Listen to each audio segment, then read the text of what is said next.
सबको जय मसीह की। परमेश्वर का धन्यवाद हो आज एक और सुंदर संगति के लिए।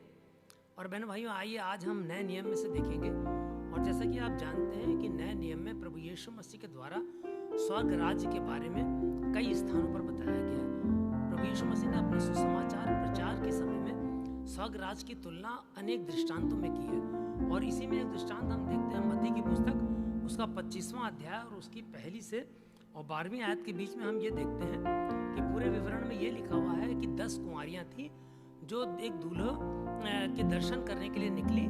और उन 10 कुंवारियों में से 5 कुंवारियों के पास में तेल पर्याप्त मात्रा में था और 5 कुंवारियों के पास में तेल पर्याप्त मात्रा में नहीं था। और जब दूल्हे के आने में देर होने लगी तो वे सारी की सारी ऊँघने लगी और सो गई। और आधी रात के समय में यह हल्ला मचा कि देखो दूल्हा आया है। तो वे सारी की सारी उठकर अपनी मशालों को ठीक करने लगी। और जिनके पास कुप्पियों में तेल था वे तुरंत झटपट तैयार हो गए। और तैयार होने के बाद में वे दूल्हा के साथ में अंदर चली गई। और यहाँ पर हम इस बारे में देखते हैं कि बाकी जो 5 कुंवारियाँ थीं उन्होंने उनसे उधार मांगा, लेकिन उन्होंने उनसे कहा कि हो सकता है कि तेल तुम्हारे और हमारे लिए पर्याप्त ना हो, तब तुम जाके बाजार से ले आओ। और वो बाजार में लेने के लिए चली गई। और जब वो लौटी तो यहाँ पर हम लोग इस मत्ती की पुस्तक के 25वें अध्याय की 10वीं, 11वीं और 12वीं आयत पे फोकस करेंगे। और यहाँ पर ऐसे लिखा हुआ है कि जब वो मेल लेने को जा रही थी तो देखो दूल्हा आ पहुँचा। और जो तैयार थी वे उसके साथ दूल्हा के साथ में अंदर चली गई। और जो कुंवारियाँ बाद में पहुँची वो उनसे कहने लगी कि हे प्रभु हमारे लिए भी द्वार खोल दे। लेकिन अंदर से तब ये आवाज़ आई कि मैं तुमको नहीं जानता।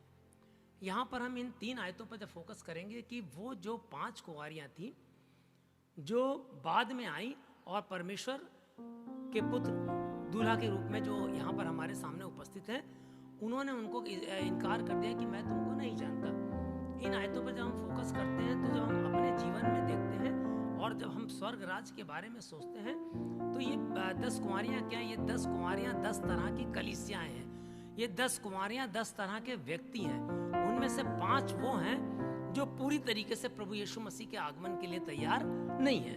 और 5 वो हैं जो प्रभु यीशु मसीह के आगमन के लिए तैयार हैं। लेकिन हम देखते हैं कि जब दूल्हा के आने में देर होने लगी तो 10 ऊँघने लगी। 5 नहीं बल्कि 10 ऊँघने लगी, यानी सबको नींद आ गई। कहने का मतलब जब हम प्रभु के राज्य की खोज में लगे हुए हैं तो हमारे आपके जीवन में चाहे हम बहुत ज़्यादा धार्मिकता में बढ़ रहे हों, चाहे बहुत ज़्यादा सांसारिक रूप में चल रहे हों, यानी 5 कुंवारियाँ सांसारिक रूप में और 5 कुंवारियाँ या 5 व्यक्ति या 5 कलीसियाएँ धार्मिक रूप में, तो यहाँ पर हम देखते हैं कि संकट दोनों को ऊपर आता है। ये जो ऊँघना है, ये जो नींद की बात बताई गई है, ये एक प्रकार का सांसारिक संकट है। ये एक प्रकार की शैतान की दुष्टता है जो आपके जीवन में कार्य करती है कि प्रभु से आपको विमुख करे, प्रभु से आपको अलग करे। लेकिन फिर भी हम क्या करते हैं कि अपने जीवन में प्रार्थनाओं को जारी रखते हैं, अपने जीवन में आराधनाओं को जारी रखते हैं। और तब क्या होता है कि जब परमेश्वर का बुलावा हमारे पास से आता है, यानी जब हमारे जीवन का दी एंड होता है या जब हम मृत्यु की ओर बढ़ते हैं, तब उस समय परमेश्वर के राज्य में जब हम प्रवेश करते हैं तो यदि हमारे जीवन में उन 5 समझदार कुंवारियों की तरह हमारी कुप्पियों में तेल, अर्थात हमारे जीवन में धार्मिकता, अर्थात हमारे जीवन में परमेश्वर से निकटता, अर्थात हमारे जीवन में प्रभु की प्रार्थनाएं, अर्थात हमने जो दूसरों के लिए सहायता की, अर्थात जो हमने अच्छे कार्य किए हैं, वो हमारे जीवन में वो कुप्पियों में भरा हुआ तेल है। और तब प्रभु यीशु मसीह हमें अपने साथ ले जाते हैं। और यहाँ बाइबल में लिखा हो कि और द्वार बंद किया गया। और द्वार बंद किया गया का मतलब यहाँ पर यह है कि उसके बाद आपके पास मौका नहीं है।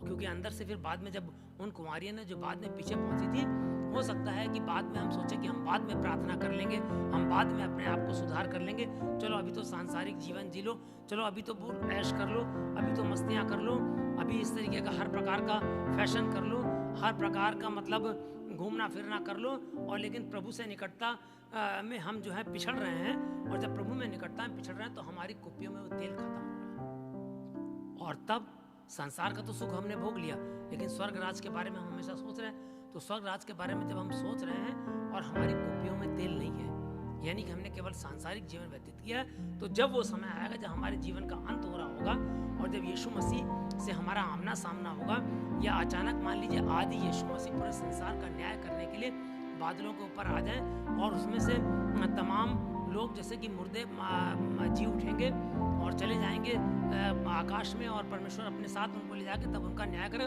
तो जब न्याय के सिंहासन के सामने खड़े होंगे तो उस समय यदि हमारी कुप्पियों में परमेश्वर की धार्मिकता का, यीशु मसीह पे विश्वास का, क्षमा का और इन सब चीज़ों का तेल अर्थात उसकी प्रचुरता, तेल का मतलब है इन सब चीज़ों की प्रचुरता भरपूरी नहीं होगी, तब प्रभु यीशु मसीह उस समय हमसे कह देंगे, परमेश्वर हमसे ये बोल देंगे कि हम तुमको नहीं जानते। और यहाँ लिखा हुआ कि द्वार बंद किया गया, इसका मतलब उसके बाद मौका नहीं मिलेगा।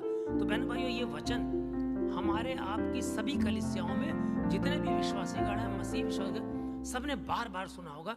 लेकिन कभी कभी हम इसको उदाहरण के तौर में ऐसे ले लेते हैं जैसे कोई शादी ब्याह का फंक्शन हो। वो जो 10 कुंवारियां हैं शादी ब्याह में गई थी, उनकी कुप्पियों में तेल खत्म हो गया, दूल्हे के साथ बारात में चली गई और वहां पर दावत होने लगी।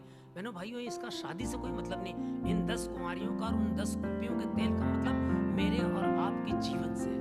मेरे और आपके जीवन में मैंने क्या क्या कार्य किए। यीशु मसीह ने कहा, क्या मैं भूखा था, तुमने मुझे खिलाया? मैं प्यासा था, क्या तुमने मुझे पिलाया? मैं बीमार था, क्या तुमने मुझे प्रार्थना की? यह है कुप्पियों में भरा हुआ तेल। और जब हम इस तेल की भरपूरी के साथ अपने जीवन के अंतिम समय में पहुंचते हैं, चाहे वो मौत अचानक आ जाए, चाहे हमारे पूरी एज पूरी करने के बाद में आए, चाहे परमेश्वर यीशु मसीह का आगमन अभी हो जाए तब हम उठा लिए जाए, तब हमारी कुप्पियों में तेल भरा होगा। तब हम परमेश्वर के सिंहासन सामने, न्याय के सिंहासन सामने जब खड़े होंगे तो हम तनिक भी भयभीत नहीं होंगे। और हमारी यही कार्य, हमारी कुप्पियों में भरा हुआ यही तेल हमको अनंत जीवन में प्रवेश कराएगा। और यदि हम उन 5 मूर्ख कुंवारियों की तरह होंगे जिनकी कुप्पियों में तेल नहीं था, अर्थात जो केवल सांसारिक ही जीवन जीते रहे, जिन्होंने स्वर्ग राज के बारे में सोचा तो, लेकिन अनंत जीवन और स्वर्ग राज के अंदर जाने के बारे में अपनी कुप्पियों में तेल नहीं भरा, अर्थात उन्होंने किसी की सहायता नहीं की, अर्थात उन्होंने भूखों को खाना नहीं खिलाया। अगर किसी ऐसे व्यक्ति को देख लिया जिसकी सहायता करनी चाहिए, उसकी सहायता नहीं की, तब क्या होगा कि उनके लिए स्वर्ग का द्वार बंद हो जाएगा और परमेश्वर की ओर से यह आवाज़ आएगी कि मैं तुम्हें नहीं जानता। बहनों भाइयों, हम नहीं चाहते हैं कि हमारे विश्वासीगण, हमारी कलीसियाएं, हमारे लोग प्रभु के पास जो निरंतर बढ़ते जा रहे हैं, वो इन चीज़ों से महरूम रहे, या इन चीज़ों की उनमें कमी हो कि जब वो न्याय के सिंहासन के सामने खड़े हों तो उनको किसी प्रकार का शर्मिंदा होना पड़े और स्वर्ग का द्वार उनके लिए बंद हो। तो इन 10 कुमारियों के उदाहरण के द्वारा हम उन 5 जो बहुत समझदार कुमारें थी, उनकी तरह अपने आप को जैसे मुट्ठी बंद है, इस तरह हम अपने जीवन में संकल्प लें कि हम उन 5 समझदार कुमारों की तरह बनेंगे और अपने जीवन को सदाचार के रास्ते पर ले जाएंगे, अपने जीवन को दूसरों की मदद के लिए ले जाएंगे, अपने जीवन को परमेश्वर के रास्ते पर ले जाएंगे। तब कभी अचानक भी अगर दूल्हा आ गया और हमको अपने साथ ले गया, तो चूंकि हम उसके साथ अंदर होंगे, इसलिए हमें किसी भी प्रकार का पश्चाताप नहीं होगा, क्योंकि हम जान जाएंगे कि जय हमारी है। इस वचन के द्वारा आपको बहुत आयत से आशीष मिले। सभी लोगों को जय मसीह की।